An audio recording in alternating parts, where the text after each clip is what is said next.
Yeah, that's how you improve your chess skills. You know from classical games and yeah, some world championship technique there that one can absorb and it can help. It can be very helpful.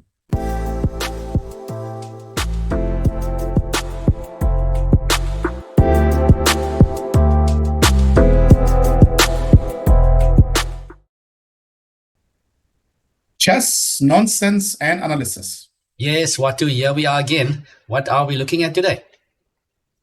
Today, Kelvin, I think this topic that we're going to touch upon is important for everybody, and that is how to improve your chess skills. You know, Yeah, and so we've done a little bit of advice, a little bit of how one can improve, from our perspective, and yeah, the viewers hopefully can learn something from that. yeah, I think, but that's probably Um, probably one of the main things on your mind, whether you're starting the game of chess or you are already uh, experienced. Always how to improve. So I'm curious to see more. So let's jump over to the board, yeah. and we've got a position here, an end game position, and it's from a famous match. Where are we Yes. going back to, Watu? This is a match that was played in 1957 between Botvinnik against Vasily Smyslov. Remember, these two giants played three matches, and actually, uh, Botvinnik won one match, lost one match, and the other match was drawn. Huge So, struggle. huge struggle. And yeah, I mean, huge players. And but in this game, Smyslov gets the better of Botvinnik. And yeah, so we're going to look at this sort of world championship technique. And yeah, we're starting in this position. And yeah, if one looks at this position, it's clear that white is slightly worse. The knight on d1 So is, nice, eh? is definitely out of the game and is definitely overpowered by this other knight. I mean, if that knight moves, the other knight will jump into c3 and then attack the pawns, right? And then Exactly. will then be able to attack a2.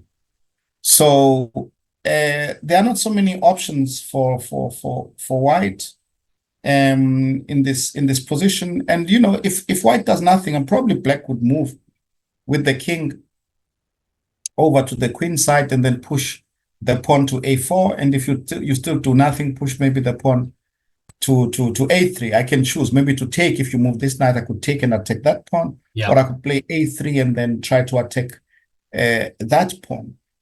Because remember, if in order for me to attack a2, I don't always have to play knight d2.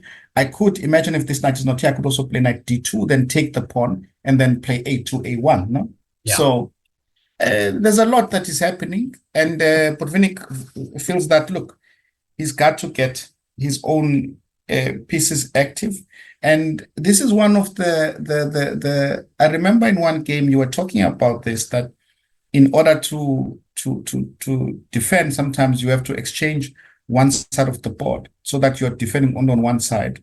So in a way, he's also trying that, right? Yeah. Yeah. He's probably just So trying to get okay, rid of that g3 pawn, right? Because I mean, even if you don't push it, the knight's constantly eyeing it, so the king is stuck over there. exactly, So yeah. exactly, yes, absolutely, yeah, very good point, Kelvin. And so Smyslov, plays bishop f6. So now we see there is some idea of the king moving around to then possibly attack the pawn on h4 as well. These, h4. these are the ideas. Okay. So, and then the king makes its way through. And right here, because, he feels that, okay, maybe this other knight, to stop the knight from being active, to stop this knight, right, from going to c5, attacking e6 and then b7, Yes. decides to go knight c3 because white is forced to capture. Yes. And now the knight must stand guard of that pawn. Nice. Right. Okay. So good timing there by So black. very good timing, very accurate. So now waits a little bit and yeah, grabs the pawn. So has won a pawn, but white is still putting up resistance. And then I'm going to go very quickly here because it's quite complex. But the main idea is that make sure that if white breaks through here, that, black is ready to stop the pawn. But we want to actually enter the position from the rear. He would like to come with his king and go around here, and go around to attack the position. But okay, there are a number of things he has to do, and he's helped by the fact that two of white's pawns are on black squares, which is e3 and d4, Yes. right? And he's got a plus squared bishop, so at some point he's going to have to play f4 to make d4 a target as well. And so, yeah, it's not so easy, but he tries all this. So we see the king making its way, and then check. And now white cannot stop king g1. G1, yeah. And finally, we are going to now go for f4. So first he targets the pawn on d4, wants to play f4. And okay, a3 keeps an eye out for there on that side. Bishop g5, and back to this position. King comes in, and yeah, okay, it's still not an easy position for white, because I mean, if white, for example, captures here, I guess black could play. Let's see, maybe king e2. Yeah, king e2, and then if you push the pawn, possibly bishop e7. C7. And you can cover it on that diagonal. Okay. Yes, and I'll go to this diagonal, and the king, whenever the king moves, I'll come closer. know, and if the knight moves, I'll take, and my pawn is fast. At some point, e3 will be dropping, right? Exactly. So but of course, it required some calculation from Botvinnik. But generally, we get this idea. So now it goes back, bishop b6, and okay. King e1. Look at that very nice idea. And yeah, that's it. Basically, white is in the king is going to d1, Watu. At some point, you can even take the knight. Yeah. I'm going to go in here. And if you played knight a1, I'm going to go further and king c1. Oof. All the way in. And, and I'm going to go king b2. Look at that. Wow. A real nice journey with the king around. The king, yes.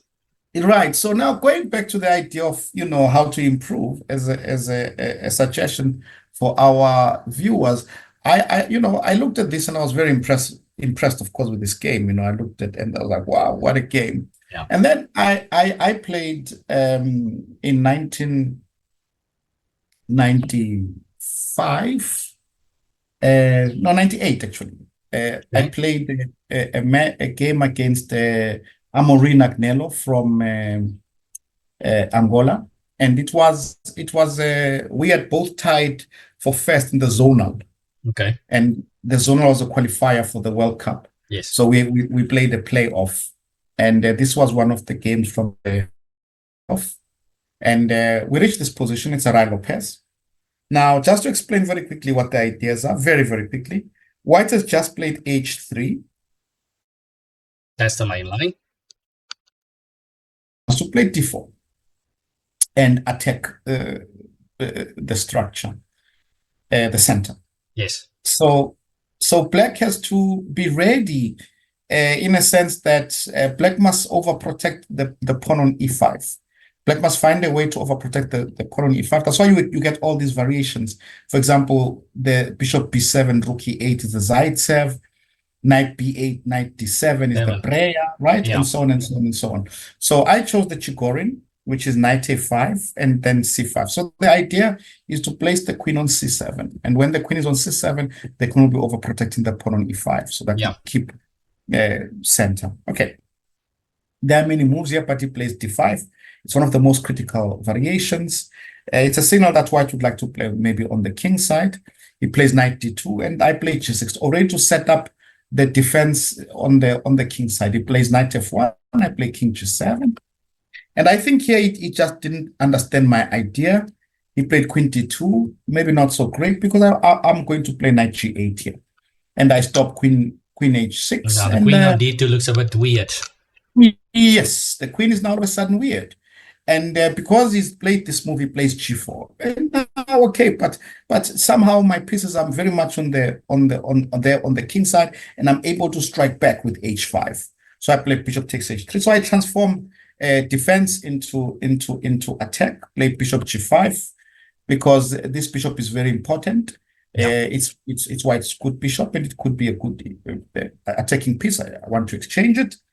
He plays bishop d3, and here I actually sacrifice a pawn because I want him to take here to get rid of the white squared bishop, because if the white squared bishop captures, let's say, for example, as an example like this, then what I can do is also exchange the black squared bishop, and then I'm just in time now, so I don't fear the white square. There's no white square problem for me. And I'm just attacking alone, Nice. So yeah. So he doesn't take it. He plays b3. I play knight b6 and exchange the bishop, queen h4. So I'm attacking for a while. We'll go very fast. So for a while, I'm just thinking about attacking. Would have never really thought that it would go this way after what White started there or looked at it and on the king side. So exactly. Nice attack. Yeah. But he defends actually very well. And right here, I play knight c8. My idea is to play knight to e7, then knight to e6, yeah. Then knight to g6, and then when I'm on g6, I can choose either to go to h4 or f4. Yeah. Depending. And he plays here queen f2. I'm still not interested in exchanging because I want to attack. Okay. But now he plays this very nice move before, because I'm forced to play c4. But now when I play c4, it means he can maybe enter with his queen. Yeah. And knight on c8 is holding her out, but yeah, okay. But I can now attack, right? Yes. So now I am ready to exchange. And now this is shows the similarities of the game we looked at first, the Botvinnik Smyslov game, because I realize, okay, there are two things I'm going to be able to do. I'll be able to put my knight on a4, and my knight on a4 will attack his pawn on c3. Hold the knight on e2 down. Pinning his knight down. Yeah. And secondly, I will have a pawn break. So in the endgame, a pawn break is very important. So it's very important for me a4, because a pawn break allows for pieces to come in, and I stop a4, and at the same time I can play a5. So that was where I was happy. I was happy with that. So I play rook a8. I play my pawn break. I exchange, get my rook in. Nice. And my opponent defends. So right. So now, what is it going to be? Okay, here there's a little bit of do not hurry, as you can see.